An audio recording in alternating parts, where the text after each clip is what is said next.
Welcome to Grandpa's Workshop in Central Texas. I'm Rod Cox.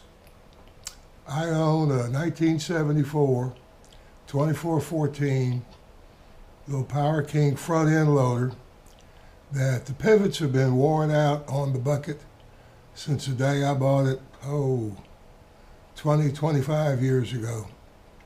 I've been a member of the forum for a number of years. I believe it was a fellow named Don, who had a website called the Tractor Barn, put me onto the website when I first bought the tractor, and I've learned a lot. I'm not a real frequent contributor, mainly because it's a front-end loader, so it does not get the use that if I was mowing, like a lot of you guys do. It's never broken down. Some of the things I've picked up on was using, what do they call it, motor honey, and your high point gear oil mix in the gearboxes. One of the things I found was the left front spindle was bent, and for loaders they have a spindle that has an extended shift arm on it, and I bought one. Golly, I think it might have been from Rust. It's probably 20 years ago, so don't ask me. Anyway, this is going to be about how I'm going to try to go about fixing the worn out holes in what I call the bucket ears. That's those 4 little 3/8 inch tabs that the loader arms fit down into, and you got a 3/4 inch pin that goes through it. They're so worn out that there is no scooping up stuff off the ground before it just digs in. It's been a pain in the butt all these years. And I finally acquired a lathe and a mill, so now I have the tools I need to make the parts I think I need to fix this. I'm not going to be showing any milling or lathe work. If you guys want to watch that, there's plenty of video channels out there. It is boring. Watching the part spin around, the lathe tool go along, shaving off metal, measure it, you go back and make another cut. This is going to be about what parts I make, why I made them, and how I'm going to install them on the loader to try to fix this problem. Now, if in some of the videos you'll notice a little earthquake going on, we don't have earthquakes here in Central Texas. That's my dog Maggie. Lost my wife 4 years ago, and she insisted that I get a dog to keep me company. I want a little dog. No. You'll trip over a little dog. What have I got? I got a 100-pound yellow lab who can and has knocked me over. I'm 72 years old. She tows me around like a tractor towing a hay wagon. And a lot of this, I'm filming by myself, so the camera's going to be on a tripod. And Maggie does not go around things. Maggie tends to go through things. So if, things just start going bulky and shaky, that's Maggie passing between the legs of the tripod. Now, this is my first attempt at making a YouTube video.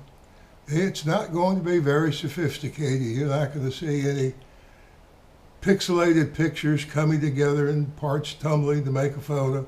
This is just going to be straightforward. I'm going to try to keep it short because as a newcomer to YouTube, YouTube limits you to 10 minutes or 1 gig file size for a video. So this is probably going to be a multi-part series. Don't have any idea how many parts. I'll find out when we get through with it. But y'all are welcome to come along for the ride as I try what I think is going to be a good repair technique to fix this bucket. Well guys, this is not supposed to be the video you're seeing.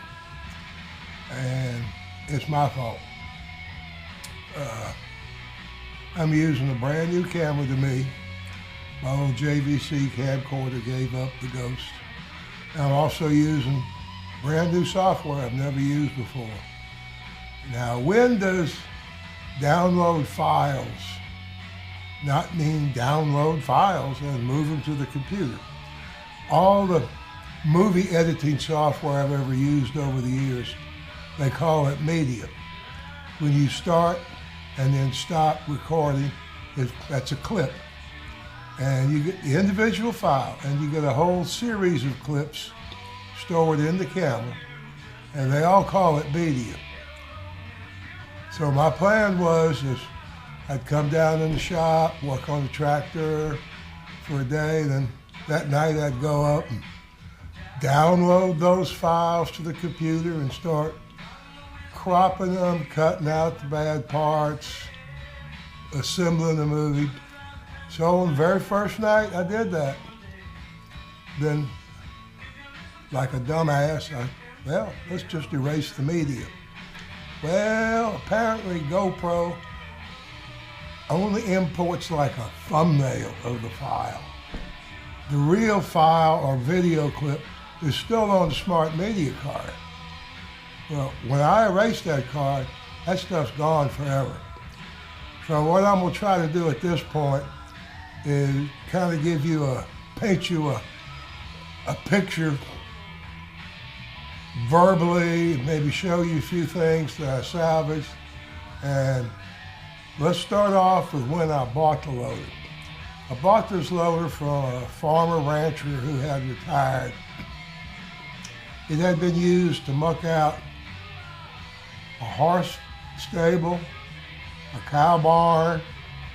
The guy also farmed. He had horses to run the cattle with, and this thing was never cleaned. Now, the loader uses 3/4 inch round stock. I don't have a piece right handy, but if you can, let me turn the camera down where you can see this stuff a little better.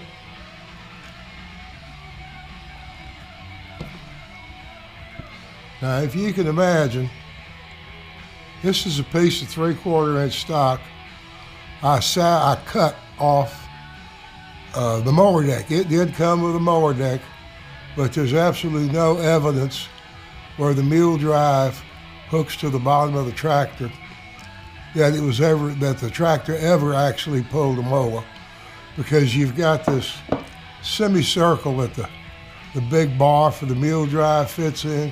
And usually what it's going to do is it's going to raise a little wire edge right at the corner. There is absolutely no evidence of that. So these pins that went through the loader arm and the bucket, they were corroded worse than this. This is more what they look like. Now, can you imagine a worn out 3/4 inch hole pivoting on something that looks like this might be a 1/2 inch at best? I mean, this thing flopped around like a flag in the breeze. It had about 50 or 60 degrees of flop. As you would be going along, the bottom of the bucket all of a sudden would just nosedive into the dirt. And these pins were rust welded in the tube that goes across the loader arm. Let's go out back and we'll look at the loader arms.